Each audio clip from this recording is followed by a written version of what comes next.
So what's been our journey so far, Sadal, in this leadership perspective? We started with thinking about why we should care about leadership in the first place. Then we spent time defining what leadership is. Then we engaged in this debate, born or made. But now comes the real important part, which is the toolkit. What is the toolkit that our audience needs to have to become effective leaders? How can they become aspiring trailblazers by inhabiting this toolkit? So this leadership toolkit is actually, you'll have 6 factors that they should all really understand and internalize, because we talked about that these are a set of behaviors, right? And attitudes, set of behaviors and attitudes. And these are the 6 key ones. Yeah. And these were developed through our colleagues at Duke University. Yes.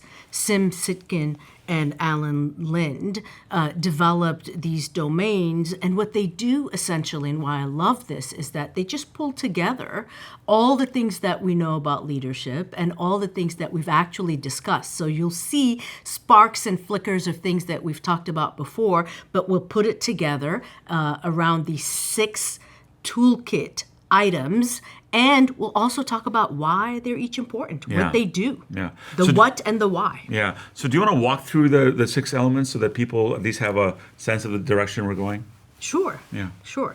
So the first one is personal. Yeah. Personal leadership, meaning us as individuals. What do we need? The second thing is relational. Leadership doesn't work unless you're in interpersonal connection with others. The third one is contextual, meaning you have to ensure that you have the right identity, the right context in place to be effective and successful. The next one is inspirational. If you're not inspiring others, you cannot lead others, whether it's up, down, or laterally. And then the next one is supportive. Supportive leadership is how to mobilize others and how to rally others. And that last one, what would be incredibly important that everything relies on, is called responsible leadership. This is about stewardship. This is about integrity and doing the right thing all the time. The ethics part. Yeah. All right, so let's dive in. Why don't you walk us through how to think about personal leadership?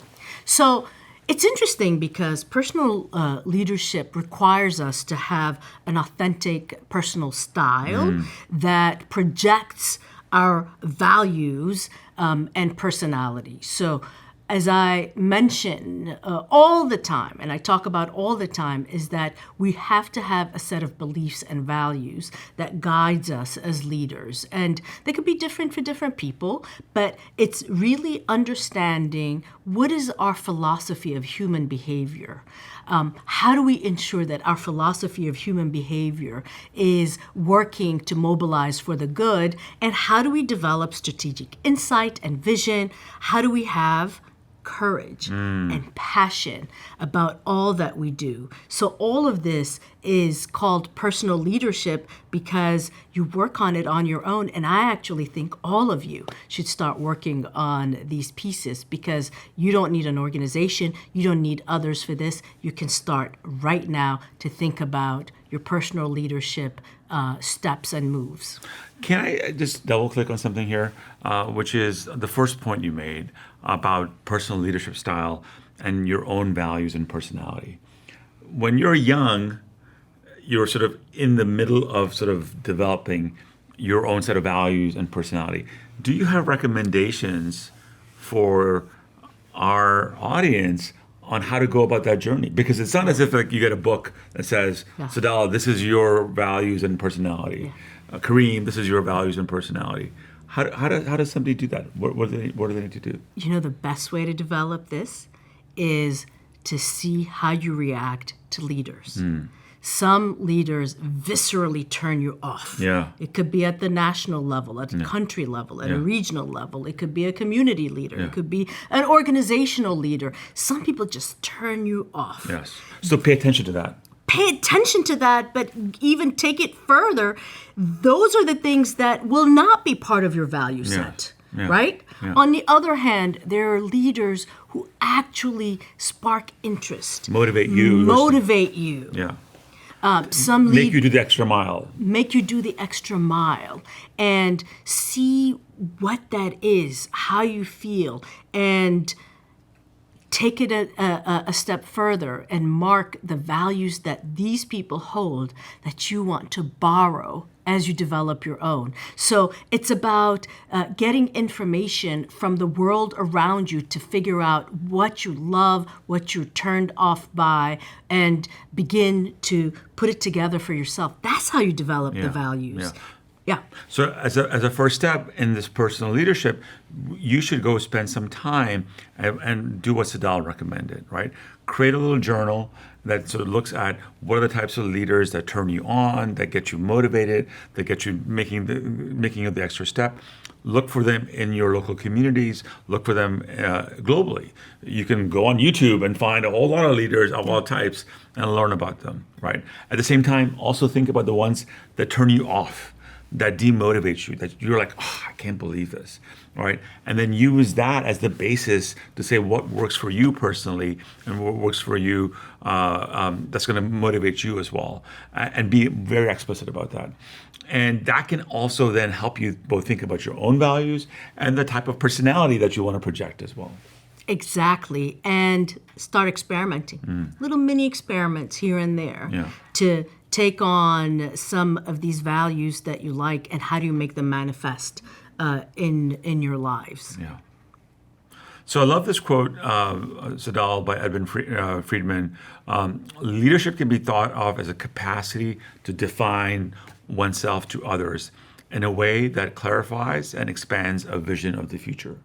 Yes. So this whole notion of that capacity to define yourself, that's the first step. It is, because we are the instrument of our leadership work. And so if we don't define ourselves and project ourselves and identify the things that we want from a values and belief system, then we cannot be the instrument of leadership. So to become the instrument of leadership and to have credibility, which is what personal leadership yields for us, we have to develop it. So investment in defining your own personal leadership, your style, your vision, your passion, your courage, all those elements gives credibility. That's what gives credibility. Yeah. All right, what's next? Next, the relational leadership, which is incredibly important because it fosters interpersonal connection. How many times have we seen people say, I've never met the CEO of this company, but I feel so connected to this person. I hang on to their words. I listen to them. I believe them. And so relational leadership is really important because it fosters interpersonal connection. It shows concern, understanding, and respect for others. And it projects you as a fair person. It projects you as a fair person. And the relational part is so important. I know you love quotes. Yes. And one of my favorite quotes for this one is when Theodore Roosevelt, another former U.S. president. U.S. president, I didn't know I liked U.S. president quotes as much as it seems like it's coming out. Well, because we're in of the tip. U.S. and then they're all around us. Yeah. Who knows? But he says, people won't care what you know unless they know that you care. And this is where the relational leadership comes in. And it can happen interpersonally or beyond. But if I don't think you care, I'm not going to follow you as a leader. I'm not going to follow your objectives as a leader. I'm not going to support the collective. So relational leadership, therefore, what it yields for us is trust. Trust. Trust. So credibility matters for yourself personally, and trust is the thing that enables you to work with others so that they can spend time with you, that they can then exert effort on your behalf and your vision. In fact, it becomes their vision as well. If there's no trust, there's no leading. Yeah, that's pretty profound. All right, what's next? Our So- third dimension of the toolkit. So our third dimension is contextual leadership. And it's interesting because contextual leadership speaks to coherence, a sense of coherence, a sense of belonging and pride. And it actually is really important. You know, you've heard the expression context matters. Yes. Why does context matter in leadership? Is it because it enhances coordination, people's ability to coordinate around roles and functions?